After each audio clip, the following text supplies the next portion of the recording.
2024 को लेकर तैयारियां जोरों से चल रही हैं।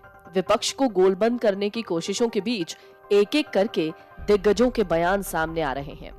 तमिलनाडु के मुख्यमंत्री और द्रविड़ मुनेत्र कड़गम यानी द्रमुक प्रमुख एमके स्टालिन ने एक ऐसा बयान दिया जिससे सियासी हवा की रफ्तार बढ़ गई। कांग्रेस के पक्ष में अपनी पार्टी के समर्थन का संकेत देते हुए बुधवार को कहा कि गैर कांग्रेसी मोर्चा बनाए जाने की कुछ लोगों की दलीलों को खारिज कर देना चाहिए।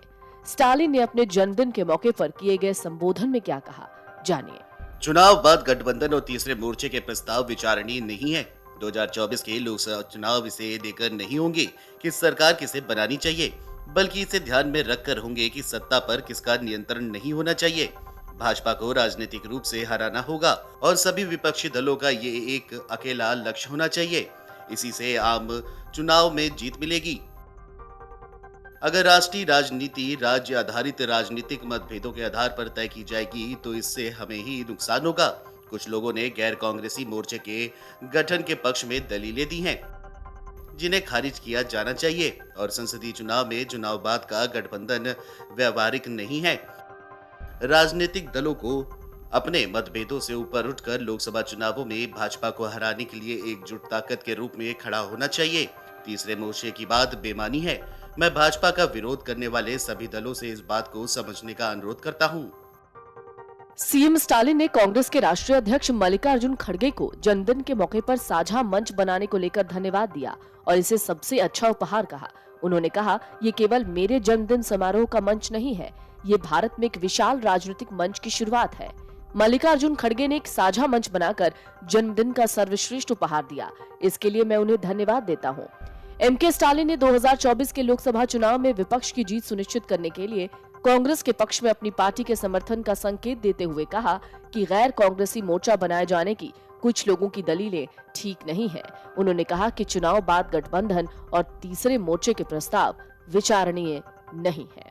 एक और सबसे बड़ी खास बात यह है कि जिस तरीके से लगातार नीतीश कुमार पीएम पद की दावेदारी पर ताल ठोक रहे हैं, ऐसे में इसी समारोह में खड़गे का भी बयान मायने रखता है। खड़गे ने कहा कि मैंने ये कभी नहीं कहा कि कौन प्रधानमंत्री बनेगा या कौन नेतृत्व करेगा, सवाल ये है ही नहीं।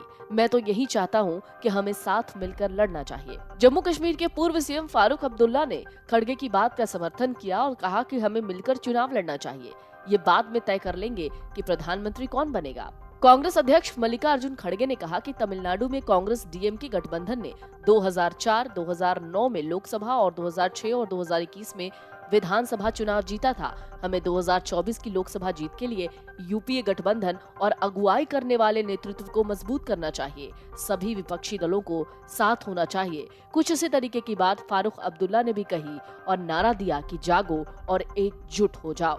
फिलहाल मोदी सरकार के लिए मुसीबत की घड़ी तो नहीं कह सकते, लेकिन ये कह सकते हैं कि विपक्ष अपने आप को लामबंद करने की तैयारी में है ताकि बीजेपी को हरा सके। Video desk amarujala.com। डाउनलोड करें अमर उजाला ऐप और पाएं खबरें लगातार। अगर आप ये वीडियो YouTube पर देख रहे हैं तो हमारे चैनल को सब्सक्राइब करें और बेल आइकन को दबाना ना भूलें। अगर आप Facebook पर ये वीडियो देख रहे हैं तो हमारे पेज को लाइक करें।